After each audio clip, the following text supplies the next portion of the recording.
વિશ્વ ચકલી દિવસની ઉજવણી બનાસકાંઠા જિલ્લામાં ઠેર ઠેર સેવાભાવી સંસ્થાઓ દ્વારા ચકલી બચાવ અભિયાન હાથ ધરાયું।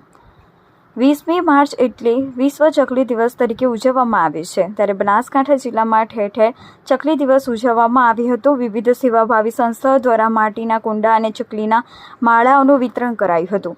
આજના ટેકનોલોજીના યુગમાં સિમેન્ટ કોન્ક્રીટના જંગલો વચ્ચે ઘર આંગણાનું પક્ષી ચકલી લુપ્ત થઈ જવાના આરે છે, ત્યારે આવનારી પેઢીને ચકલીના દર્શન કરવા પર દુર્લભ બની જશે। માત્ર ફોટામાં ચકલી જોવા મળશે, ત્યારે ઘર આંગણાના પક્ષીઓના જતન અને સંવર્ધન માટેના પ્રયાસો કરવા જોઈએ અને લોક જાગૃતિ ફેલાવવી જોઈએ। દર વર્ષે 20મી માર્ચને વિશ્વ ચકલી દિન તરીકે ઉજવાય છે। વિશ્વ ચકલી દિનની ઉજવણીનો હેતુ આપણી આસપાસના પરિસરમાં રોજિંદા જીવનમાં ચકલી જેવા માનવ મિત્ર પક્ષીની ઘટતી જતી સંખ્યા અંગે જાગૃતિ લાવવાનો પ્રયાસ કરવામાં આવે છે।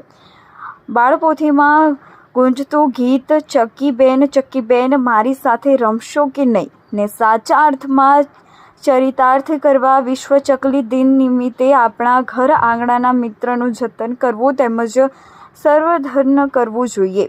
ટેકનોલોજીના યુગમાં વિકાસની પાછળ આંધળી દોટ મૂકતો માનવી યેનકેન પ્રકારે પર્યાવરણને નુકસાન પહોંચાડી રહ્યો છે, તેની સીધી અસર જનજીવનની સાથે સાથે પશુ પક્ષીઓ ઉપર વર્તાઈ રહી છે। વર્તમાન સમયના કોન્ક્રીટ જંગલોમાં વૃક્ષોનું સ્થાન મોબાઈલ ટાવરોએ લીધું છે, ત્યારે ઘર આંગણાના પક્ષી ચકલીને માળાની જગ્યા પસંદ કરવાની સમસ્યા ઊભી થઈ છે। જો માનવી વિકાસની આંધળી દોટમાં આવી જ રીતે પ્રવૃત્ત રહેશે તો ચકલી અને તેના જેવા અનેક ઘર આંગણાના પક્ષીઓ મૃતપાયે જાગૃત બની જશે। દર વર્ષે 20મી માર્ચના ચકલી બચાવો અભિયાન અંતર્ગત કેટલીક સામાજિક સંસ્થાઓ દ્વારા ચકલીના માળા તેમજ પાણી પીવાના કુંડાનું વિતરણ કરી આ પ્રજાતિને બચાવી લેવાનો પ્રયાસ કરે છે। વિશ્વ ચકલી દિન નિમિત્તે ચકલીઓના ચી ચી કલકલાટને પાછા લાવવાના પ્રયાસરૂપે બનાસકાંઠા જિલ્લાની વિવિધ સેવા સંસ્થાઓ, વિવિધ સંગઠનો, શૈક્ષણિક